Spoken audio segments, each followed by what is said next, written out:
Assalamualaikum warahmatullahi wabarakatuh. Perkenalkan, nama saya Muhammad Yusuf dan saya dari kelas KI reguler semester 7. Dan pada kali ini saya akan membahas tentang sarana pendidikan.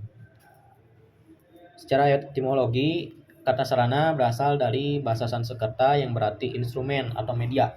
Dan sedangkan instrumen atau media dalam pendidikan itu mencakup semua perangkat dan perlengkapan penting untuk meningkatkan pembelajaran seperti itu. Lalu selanjutnya adalah pendidikan. Pendidikan itu berasal dari kata didik yang berarti mengajar atau mendidik guna untuk meningkatkan suatu keterampilan atau pemahaman dari suatu konsep. Lalu secara terminologi, sarana pendidikan ini adalah semua alat atau fasilitas atau sumber daya yang digunakan untuk mendukung proses pembelajaran. Nah, contohnya seperti gedung sekolah atau buku pembelajaran atau yang lain-lain seperti itu yang dapat menunjang terhadap pencapaian tujuan pendidikan. Lalu selanjutnya ada macam-macam sarana pendidikan. Seperti yang pertama ada fasilitas fisik, yakni ada gedung sekolah, kelas, meja belajar, bangkunya, dan lain-lain. Lalu selain itu ada alat peraga seperti papan tulis, dan juga proyektor, dan juga lain-lain. Yang ketiga ada sumber belajar, yakni biasanya itu dari buku ajar kurikulumnya masing-masing. Lalu yang keempat ada metode pengajaran, yakni metode pengajaran ini bisa bermacam-macam, bisa pembelajaran aktif, yakni mengajak siswa untuk lebih aktif seperti itu. Lalu ada pembelajaran secara berkelompok dan lain-lain seperti itu, dan banyak lagi yang lain.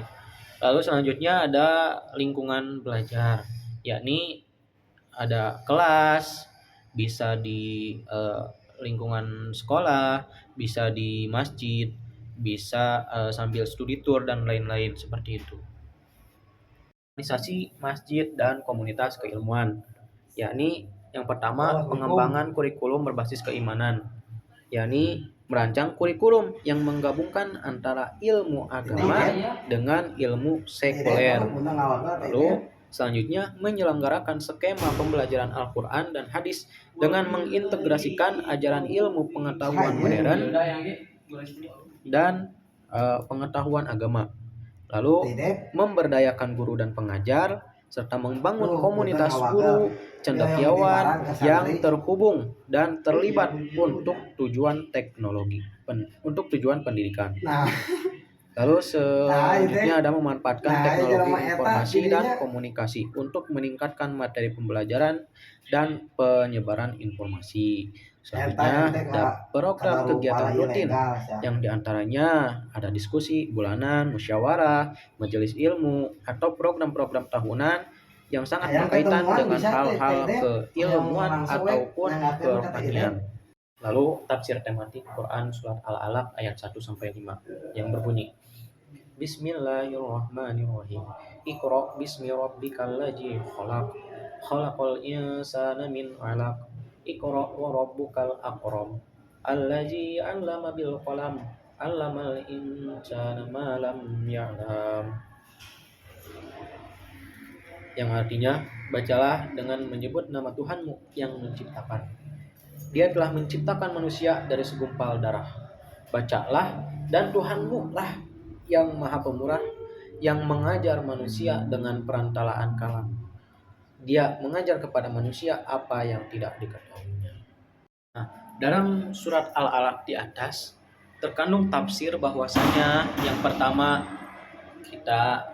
pertama perintah untuk membaca. Iqra, bacalah, yang berarti membaca, yang berarti kita harus membaca atau belajar gitu.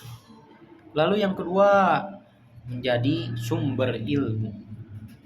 Allah melalui firman-firmannya seharusnya menjadi sumber pengetahuan yang harus terdapat dalam pendidikan. Nah, ajaran-ajaran atau firman-firman Allah ini seharusnya diterapkan dalam pendidikan, sehingga pendidikan ini tidak hanya bersifat duniawi tetapi juga mencakup eh, aspek akhirat seperti itu. Lalu yang ketiga, alat dan metode pendidikan. Ada di atas disebutkan pena.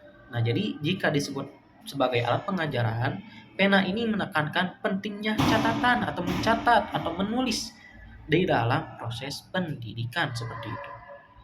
Lalu ada pembelajaran berbasis konteks.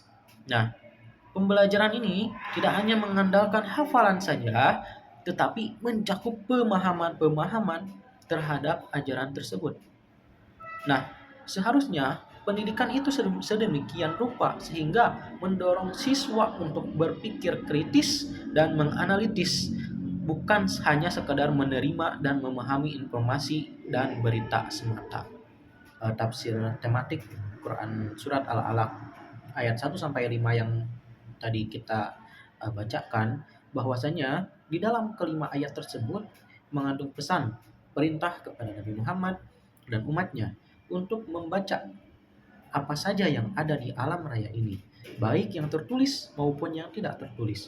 Juga mengandung pesan bahwa Tuhan telah menciptakan manusia yang memerintahkan Nabi Muhammad dan umatnya untuk membaca, dan Allah yang mengajarkan ilmu kepada Nabi Muhammad dan seluruh manusia sehingga dapat mengetahui sesuatu yang belum diketahui sebelumnya. Semoga bisa menjadi pembelajaran bagi saya dan siapapun yang melihat ini ke depannya. Wallahu a'lam bishawab.